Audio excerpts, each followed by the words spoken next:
Idea है। हाँ, बाहर काफी खुला खुला होगा, सीटिंग भी होगी। एक्सक्यूज मी मॉम, मैं बाद में बात करती हूँ, मीटिंग में हूँ। वो तुझे प्रपोज करने वाला है। सॉरी? कुजे कुजे, उसने रिंग भी खरीद ली है, वो फिर से तुझे प्रपोज करने वाला है। क्या? मॉम, आपको कैसे पता? आपको किसने बताया ये सब? मिसेस हंदन ने आकर मुझे बताया। असल में उनके मुंह से ही निकल गया अचानक। मतलब? कुजे तुम्हें सरप्राइज देने वाला है। देखना, तुम्हारे जन्मदिन के दिन वो तुम्हें प्रपोज करेगा।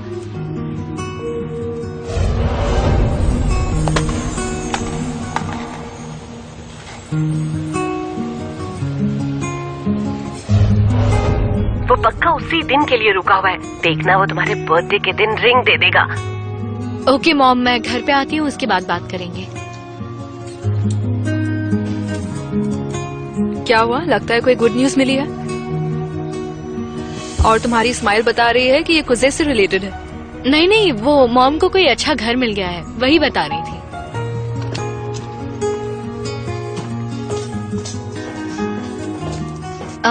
हमने जो आपको कोटेशन दी है उसमें नेगोशिएशन भी हो सकता है।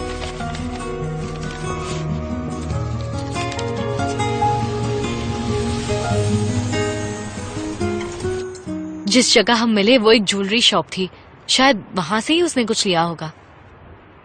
मैं काफी जल्दबाजी में थी रास्ते में और हम दोनों टकरा गए और उसके हाथ से कुछ गिर गया।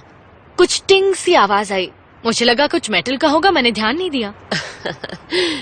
अरे रिंग तो किसी डिब्बे में होती है ना जेमरे, खुद से कहानी मत बनाओ तुम। लेकिन मुझे मालूम है जरूर उसने रिंग ही खरीदी होगी। हंदन भी तो वो रिंग देख चुकी है जेमरे। आप समझिए, इसीलिए वो इतना मुस्कुरा रहा था। लगता है ये लड़का हार नहीं मानने वाला। अगर वो तुम्हारी उंगली में बांधने के लिए सिर्फ धागा ले आता तब भी चल जाता, लेकिन रिंग खरीद ली, ये भी अच्छी बात है। मुझे तो अब भी यकीन नहीं हो रहा है। जेमरे, मेरी बात नोट कर लो, वो तुम्हें तुम्हारे बर्थडे पर सरप्राइज देगा। मुझे पता है, मैं तुम्हें लिख कर दे सकती हूँ।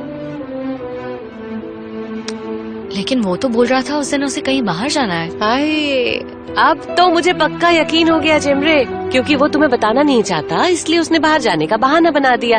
लेकिन वो तुम्हारे बर्थडे पर यहीं होगा और अब उसे गुने की किसी बात पर गुस्सा नहीं आएगा। इस बार वो तुम्हारे पास आएगा तो उसके दिल में जो तुम्हारे लिए प्यार है उसकी वजह से। मॉम प्लीज इतना भी मत सोचिए, क्या पता ऐसा नहीं हुआ तो।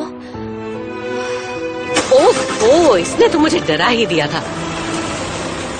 न जाने किसकी है ये कैरवन, कुछ पता ही नहीं चल रहा कि ये है किसकी। दिन भर किसी राक्षस की तरह खड़ी रही हमारे सर पे। लेकिन वो मुझे बिल्कुल भी कॉल नहीं करता। कौन? या तो वो डिस्टेंस रख रहा होगा ताकि बाद में सरप्राइज कर सके। बिल्कुल, मैंने तो यहीं पर लिख दिया था।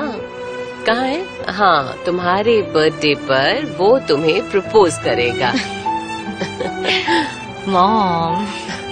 थैंक यू ब्रदर, लेकिन कोई दिक्कत नहीं आनी चाहिए। तारीख और वक्त का पूरा पूरा ख्याल रखना, भूलना नहीं। ठीक है, अगर तुम भूल जाओगे तो मैं तुम्हें फोन करके याद दिलवा दूंगा। मैं तुम्हारे काम पर पूरी नजर रखूंगा। चलो ठीक है, फोन रखता हूँ, बाय। ये सब तो हो गया। हे ऊपर वाले, तेरा लाख लाख शुक्र है। अब क्या हुआ? अरे ऊपर वाले ने मुझे इतने शानदार लम्हे का चश्मदीद बनने का मौका दिया, बंदे को इससे ज्यादा खुशी और क्या होगी। अरे अभी इंतजार करो, अभी तो ठीक से शुरुआत भी नहीं अरे हुई। भाई आप पहला कदम तो उठाओ, बाकी सब ऊपर वाला फटाफट खुद ही करवा देगा। मुझे लगता है इससे पहले कोई और मुसीबत सामने आ जाए, हमें ये काम जल्दी से निपटा लेना चाहिए। हाँ बिल्कुल, जितनी जल्दी हो सके कर डालिए। बस ऐन वक्त पर कोई रुकावट ना आ जाए। भाई वैसे हमें करना क्या क्या है, कुछ सोचा है आपने? वो सब मैं सोच लूंगा। मैं कुछ आइडिया दूं आपको? उस दिन तुम वहाँ कहीं आसपास भी दिखाई मत देना, समझ गए ना? इतने मुबारक मौके पर भी? अभी तक तो शेरिफ को भी कुछ मालूम नहीं है और तुम्हें सब कुछ पता चल गया। और क्या चाहिए? लेकिन शादी वाले दिन क्या क्या होगा? अरे भाई वो दिन तो आने दो। ये हुई ना बात, बहुत बढ़िया बात है, बहुत बढ़िया।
हम अपने दर्शकों को बता दें कि शेयर मार्केट में प्राइस में उतार चढ़ाव के कारण इन्वेस्टर्स को बड़ी दिक्कतों का सामना करना पड़ रहा है। सिनानेर होल्डिंग के शेयर्स में जबरदस्त इर्रेगुलरिटी देखी गई है। सुमर तेजगान द्वारा बारिस हाकमन के खिलाफ सबूत पेश किए जाने के बाद सिनानेर होल्डिंग के शेयर्स बुरी तरह से टूट चुके हैं। अब ये देखना दिलचस्प रहेगा कि सिनानेर होल्डिंग ग्रुप अपने तेजी से गिरते हुए शेयर्स को कैसे संभालेगा।